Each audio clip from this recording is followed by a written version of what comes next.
Veja que interessante.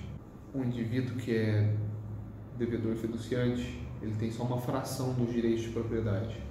Ele tem a posse direta e os direitos reais de aquisição. Esses direitos são passíveis de penhora por um outro negócio jurídico que ele constituiu. Todo direito real é passível de penhora. Qual que é a hipótese fática? Eu sou credor de um indivíduo, ele deve para mim, e aí eu vou mover um cumprimento forçado, vou mover uma execução.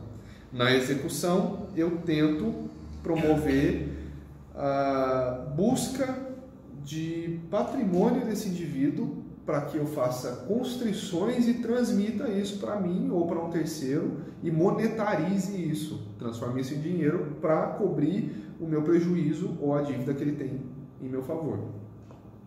E aí, nessas pesquisas por bens dentro da execução, eu descubro que ele tem um imóvel, é o apartamento que ele mora. E aí eu vou no cartório de imóveis pegar a matrícula, está registrada uma alienação fiduciária lá. Portanto, poxa vida, esse imóvel não é dele, esse imóvel é do banco, é do credor fiduciário. E agora? O que eu faço? Não tem possibilidade de penhorar? Tem sim. Ele tem direitos de aquisição e ele tem a posse direta. Você pode penhorar isso. Só que nem sempre é vantajoso. Você precisa ter um pouco mais de trabalho para verificar se é vantajoso ou não levar isso à penhora. Basicamente, o que deve ser feito?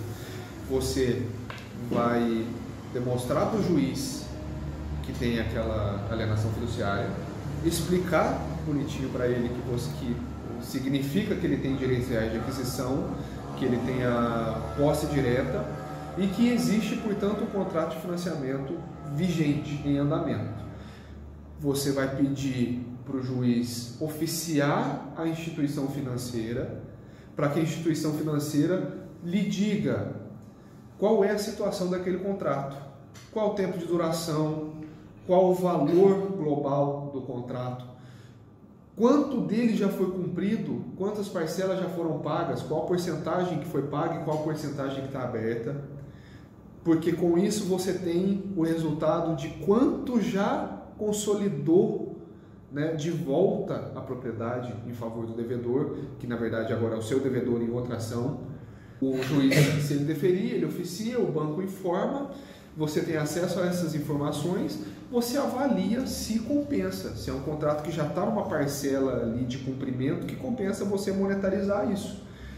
Eventualmente até mesmo, dependendo do seu ramo, do seu capital, do seu vulto econômico, do seu nicho de atuação, até você eventualmente assumir aquele contrato de financiamento. Com essa informação, você chega à constatação de que vale a pena você penhorar aqueles direitos, você vai pedir para o juiz, portanto, que ele determine a penhora dos direitos de aquisição e da posse. E o juiz vai fazer a constrição disso. Com a penhora, você vai pedir para que seja levado a leilão. Normalmente, tudo que é levado a leilão é levado a um valor muito abaixo do que é o da praxe de mercado, e há pessoas que são investidores e vão ter interesse em adquirir aqueles direitos de aquisição e aquela posse direta do bem, às vezes assumir o restante, como eu disse, do financiamento e adquirir aquele bem por um valor muito mais baixo, iria adquirir na praxe de mercado. Com a arrematação, o indivíduo assume aquela fração ou todo o contrato, o arrematante, é feita a ordem de despejo do devedor, ele é retirado do imóvel e você tem a sua dívida paga com o fruto daquela arrematação, o valor que foi pago por aquela arrematação. Tudo se resolveu, exceto para o devedor, que foi dever para você, azar o dele, porque você tinha esse conhecimento de que era possível, você foi e penhorou o contrato de financiamento dele, os direitos de aquisição, os direitos que ele tinha dentro do contrato de financiamento. Tá? Ah, ninguém arrematou, a bola volta para você. Você quer adjudicar? Você quer ficar com esses direitos de aquisição?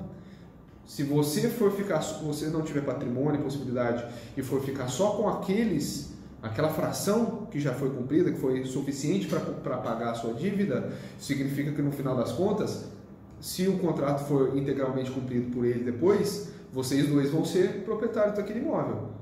Até onde isso é interessante? Você precisa avaliar. Mas se você tiver a possibilidade, você não só adjudica aquela fração, como requer de alguma forma via judicial e também faz a negociação com o banco, a transmissão total do financiamento para você.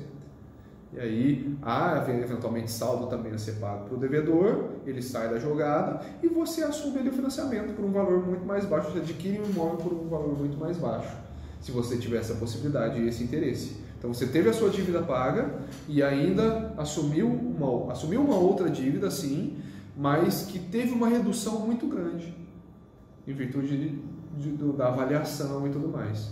Pode sim ser muito vantajoso. Certo. Certo? Show de bola. Então é isso.